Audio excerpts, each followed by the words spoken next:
Hey everybody, welcome back to Video Game Esoteric and our continuing series on the MiSTer FPGA DE10 Nano project. And I wasn't expecting to show you guys the PlayStation 1 again in 2022, but Robert the developer dropped us a little bit of a Christmas gift this year, because he has released an experimental core which doubles the clock speed of the PlayStation 1 from 33 MHz to 66 MHz, basically a 2x speed. Before we get too far involved though, do me a huge favor, go down below, hit like, subscribe, that notification bell, definitely helps us out. If you feel so inclined and want to support the channel, we got a Patreon link down below as well.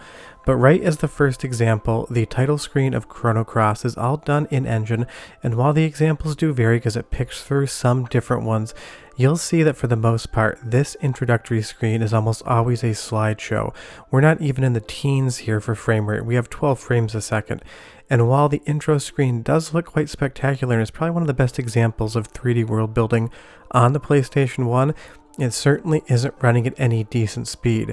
But now let's take a look at the Chrono Cross intro on the 2X core with the CPU at 66.66 MHz, because it is a not round number. And you'll see suddenly we have a locked 30 frames a second on the intro. This is what this should have looked like when it was made, but of course the PlayStation 1 hardware could not live up to what the developers at Square were putting on screen for Chrono Cross. And the best part about this is that it's all done in FPGA. Could you modify a PlayStation 1 to run at this speed? Yes, you could. Would you break 100 things trying to run it at that speed because there are electrical limitations? 100% you would. But there are a few things you need to do outside of downloading the core. You'll find that on the official MiSTer Discord to get this working. If you scroll down in the experimental core and go to miscellaneous, we need to do two things. We need to set turbo all the way up. That's going to allow it just to be able to function. And you're also going to see that there's another option that we need to deal with. There's going to be CD fast seek. By default right now that is off, and we're going to make sure it stays off, and we'll put the FPS overlay on as well so you can really see the examples I'm showing you. But turbo high, CD fast seek off, and FPS overlay if you want to see what you're doing. And the first example we're going to use is Quake 2 on the PlayStation 1. Now this game was no slouch when it came out. It ran pretty much close to 30 frames a second, but on the 2X core we're getting a near locked 40 frames per second. Sure, it's not 60, and just because we're doubling the speed of the clocks does not mean we're getting double the performance out. It's not that simple. I'm sure everyone wishes it was, but this is a lot smoother of an experience compared to playing this on a stock PlayStation 1, either original hardware or the standard PlayStation 1 core. Now if we move over to stock, same scene, you're going to see we've lost an entire 10 frames per second off the 2X core, and that makes a big difference. 30 frames a second in Quake 2 is no slouch. It does play really good on base PlayStation 1 hardware, but it's a first-person shooter. If we can get more frames per second out of it, we definitely want to. But let's go to the head-by-head display and watch that frame counter. It's going to be 40 and 30 or 39 and 29, but sometimes Quake 2 dips a full 10 frames per second. Right around here it goes to 20 and 30. Now 30 frames per second is nice. 20 gets a little bit choppy. So this core is eliminating all of that variable chop out of something like Quake 2, and that is incredible. Now fair warning, the developer Robert wants you all to know he is not supporting this core. He did it for fun. He's not taking bug fixes. Some games will completely break because of this, and some games have a hard frame cap that it doesn't matter what the processor speed is running at, you're not going to see any improvement. This is just for fun, so keep that in mind. It's not something that's going to be iterated on until it is perfect, because it really just can't be.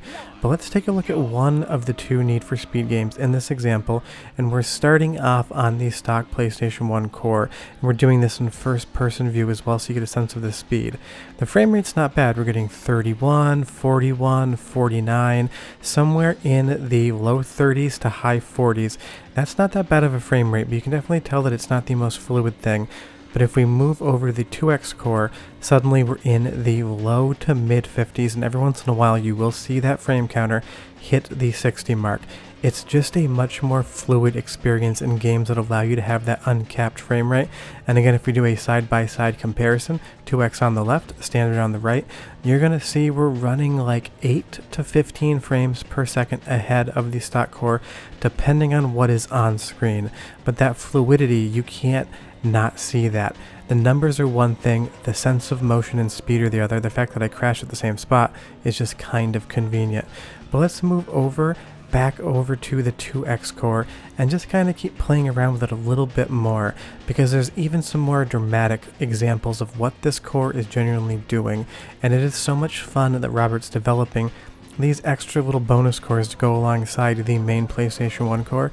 It just means we can have a lot more fun if we are not crashing.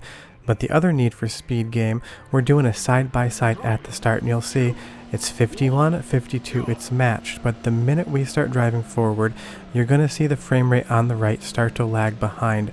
But what I really want you to pay more attention to is the overall sense of speed and fluid motion in this example. The 2X core just gives you better performance, it gives you better feel, and it honestly gives you a better sense of momentum and speed, and that's what a racing game is, more so than anything else. That sense of speed and motion and tricking your brain and eye into seeing something that's moving very fast, even though it is just a TV you're looking at. The 2X core is doing such a better job of that. Even if it's only getting 7 to 8 to 10 frames per second more in spots, those frames make a huge difference. Getting closer to 60 frames a second is just what we want. And you will see that the counter, the timer in the top left hand corner, is running at the exact same speed, so it's not pivoting out of the speed of the game. We're just dealing with the in-engine things such as this, and it's a good example of a game that does allow that. Now, on a small example, thank you to Vampire for sharing this little clip with me here. Symphony of the Night never slows down until you get some of these graphical effects on screen, and with the 2X core, they just don't happen.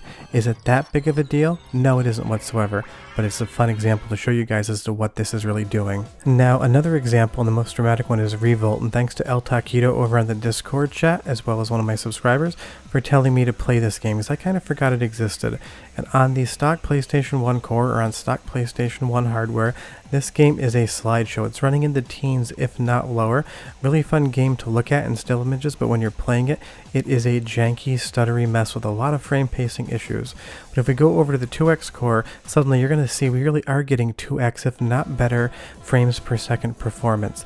And don't forget, sometimes frame rate lags because of visuals, and sometimes frame rate lags because of mathematical calculations or other processes the CPU is doing that don't involve the visuals on the screen. So it seems like Revolt's a scenario in which some of the lag was coming off some math or other calls to the CPU that did not directly involve the visuals, because we're getting better than a 2X performance here.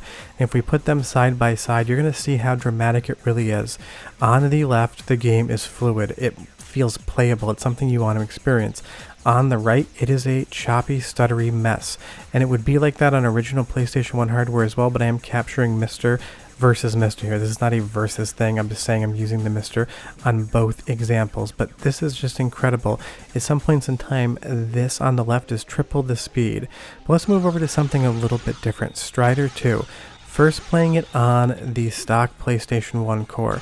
This game does not really slow down whatsoever, but there's some other fun to be had with this 2X CPU speed core that might not be as obvious, because if we move over to the 2X core, you're going to see that Strider suddenly is going to start running faster. This is not how the game is meant to be played. This is not the correct speed for Strider 2, but it's a pretty damn fun way to experience it. Some games tie the pacing of the actual game to the frame rate, so if the frame rate runs faster, the whole game runs faster. In Strider 2's instance, it's kind of a fun way to experience it for the next time you play. I'm not going to say it's better than it running at 30 frames per second. It is just different. If we put them side by side, you can 100% see that difference in real time. So you get to decide on games that tie their actual playback speed to the frame rate, whether or not you want to use an option like this, or if you want to use the stock core. Just remember that the 2X core always has the CPU pegged to 2X. It's not something that you're going to want to play regular PlayStation 1 games on if you were not trying to overclock it. If you're just trying to get the regular PlayStation 1 experience on MiSTer FPGA, just use the standard PlayStation 1 core that comes down with Downloader, and you're perfectly fine. But Robert did an amazing job getting this here, and he got it to us right before Christmas, so consider it a little bit of a MiSTer FPGA Christmas gift. And big thanks to El Taquito and Vampire for helping out with this episode and giving me some information. But yeah, one more little thing for PlayStation 1 in 2022 for the MiSTer FPGA. I'm sure that it's basically the holiday season, so I hope you guys have a happy Kwanzaa, happy Hanukkah, and Merry Christmas. I'll see you next time. Bye-bye.